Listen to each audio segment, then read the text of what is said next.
all countries must respect equality of states and the right of people for self-determination. And they also mentioned the United Nations General Assembly resolutions, and this is clear that what they mean is the series of resolutions which they passed after the beginning of the special military operation, and which demand condemnation of Russia. Russia get out of Ukraine territory in 1991 borders. But there are other United Nations General Assembly resolutions which were not voted, but which were consensual. And among them is a declaration on principles of relations between states on the basis of the Charter. And it clearly says, by consensus, everybody must respect territorial integrity of states whose governments respect the right of people for self-determination, and because of that, represent the Egypt and some other friends of Nigeria will surely come out as a nation because we are fighting a just cause. Even a little child on the street will tell you this. We shall never go back to Nigeria again. God's grace will surely emerge as a nation. And so, as far as this war continues, we'll fight to the last man.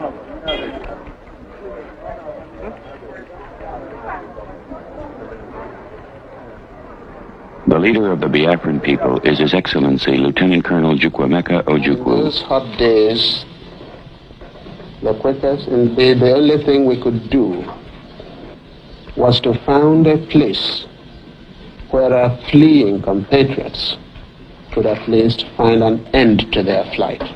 This is what Biafra is, the end of the journey for a persecuted, massacred, pursued people. We have made all attempts at a democratic resolution of this crisis. I have offered open elections, plebiscite. I have offered just an open carte blanche suggestion, anybody who can find a democratic way of finding out the wishes of the people, let him suggest it and we will go for it. All right. The man that just spoke is Sejaravaro. He is a Russian diplomat. All right. So basically, he talked about self-determination not being a crime. Yes, he said that self-determination is not a crime, which is absolutely correct. Self-determination is not a crime anywhere in the world. But unfortunately, you know, in this part of the world, Africa now, I mean, whenever you call for self-determination, you know, some people will tell you that you are calling for war, especially those of my brothers in Nigeria. Whenever I hear some people say they are agitating for Biafra, you will see a good number of people probably that are not Biafrans come out and tell you that, see, you are calling for war. They will then remind you to go and read what happened in 1967 and 1968 and 1970. They will remind you all those things. See, so you want such thing to happen again. But of a truth, it shouldn't be so. In Nigerian Constitution, it is written that self-determination is a right. In African Human Rights Charter, it is also written that self-determination is what? Is a right.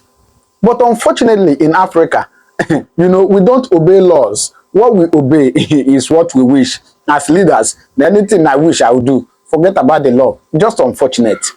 Go to Europe now. I know for sure that the Catalonians have been trying to, you know, separate from the Spanish rather, and I can't tell how many people they have unalived. I mean, how many people they have, you know, unalived because they are calling for agitation.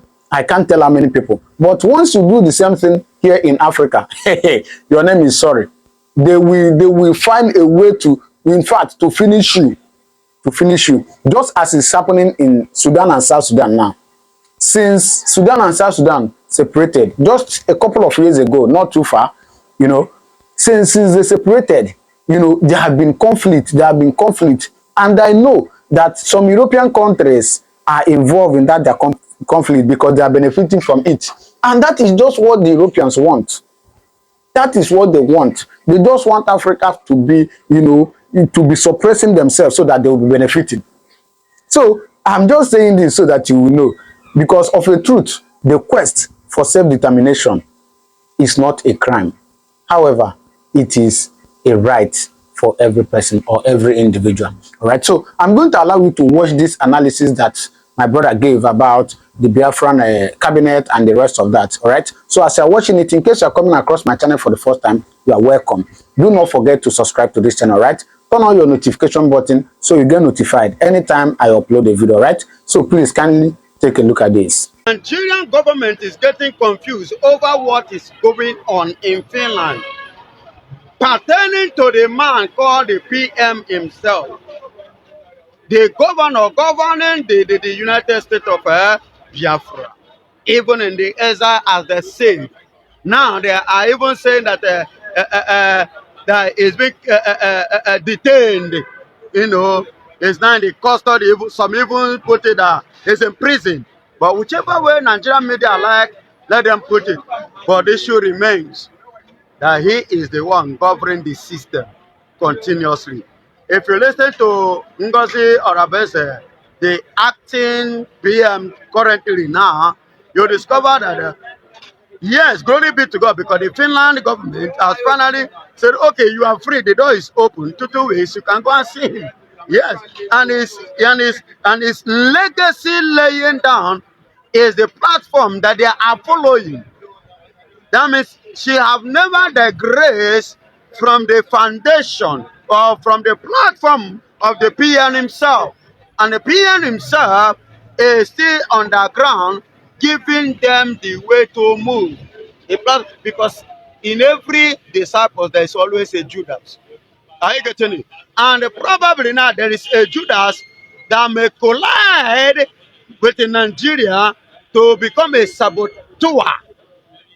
Are you getting it? So now the woman coming in this angle now, because I am hearing people saying, Ngozi Arabese is dissolving the cabinet, trying to form her own. Good and fine. If there is any cabinet that have Judas among them, that Judas needs to deal with and remove, so that the cabinet need to have a thorough sanitization and have a thorough truth to where they are heading to. And glory be to God that the woman is well educated and well nurtured and trusted to say by the PM himself. Now she's moving from one country or the other. Today, currently, I can tell you vividly that she have an appointment to many countries, like over 50 countries. She have appointment to over 50 countries all over the world. She want to meet them.